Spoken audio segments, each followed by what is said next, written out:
Pero para que entendamos, un grafo es eso, una gráfica que está compuesta por nodos y aristas. Entonces vamos a avanzar y vamos a ver que el grafo que había propuesto Euler para el problema de los puentes de Königsberg era el siguiente. Los puntos que ustedes ven en pantalla, los celestes, representan las porciones de tierra que había en la ciudad. Y vamos a ir viendo que él traza los puentes a los cuales le llama aristas. Y a las porciones de tierra eran los nodos que componen el grafo. Entonces vamos a ir viendo que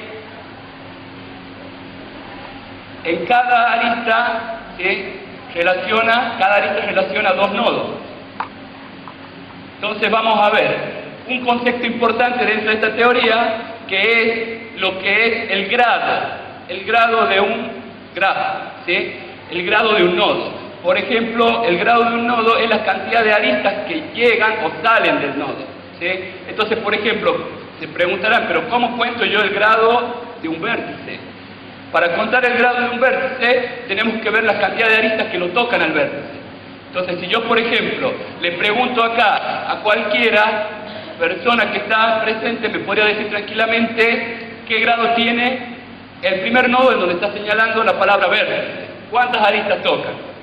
3. Entonces el grado de la arista sería, el grado del vértice, perdón, sería 3. ¿Sí?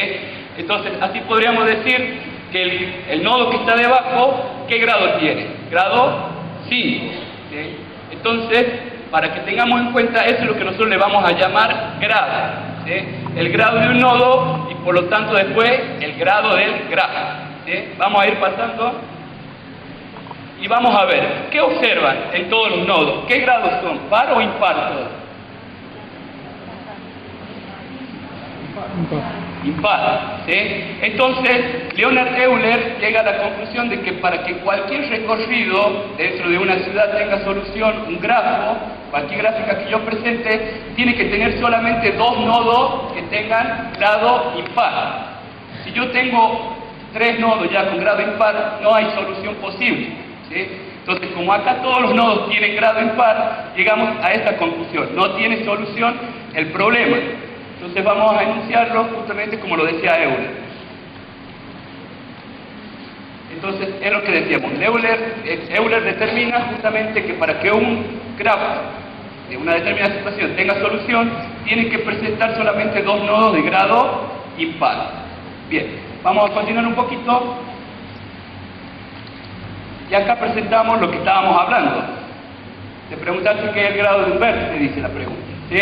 Entonces, ya dijimos nosotros que el grado de un vértice es una cantidad de aristas que lo tocan. Bien, pero ¿qué pasa? La matemática discreta define o diferencia los tipos de grafos.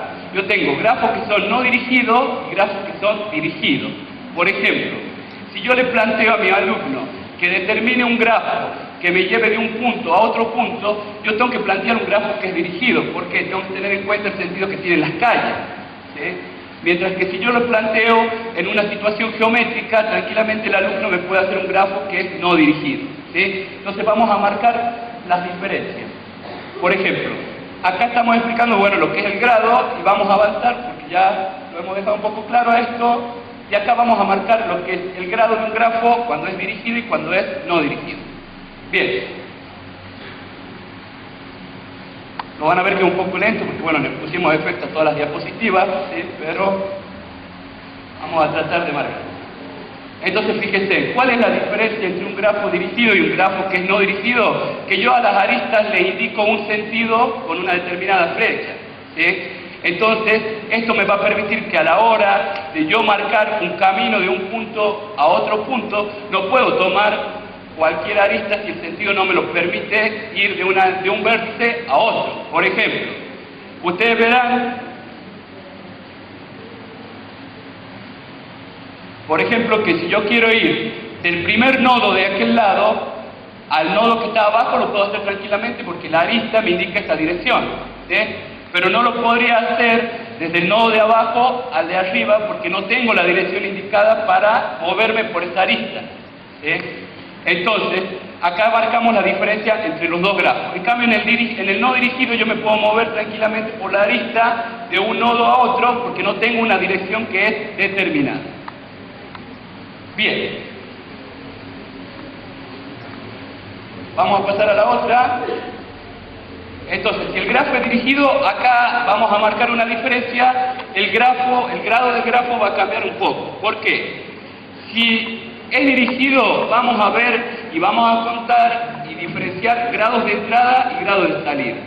Ahora es bien importante que se entienda que la matemática discreta tiene un uso importante dentro de las ramas de la computación.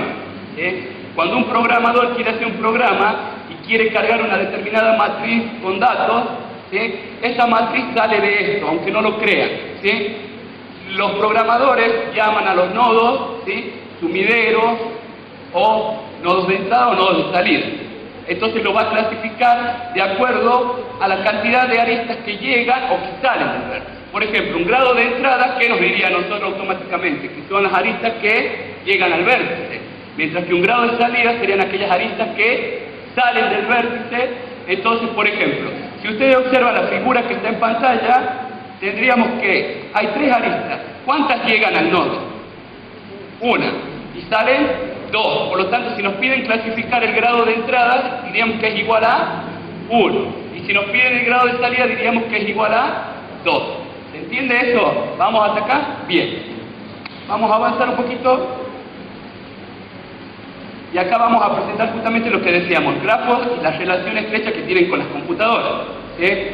Entonces, ¿qué hacen las computadoras?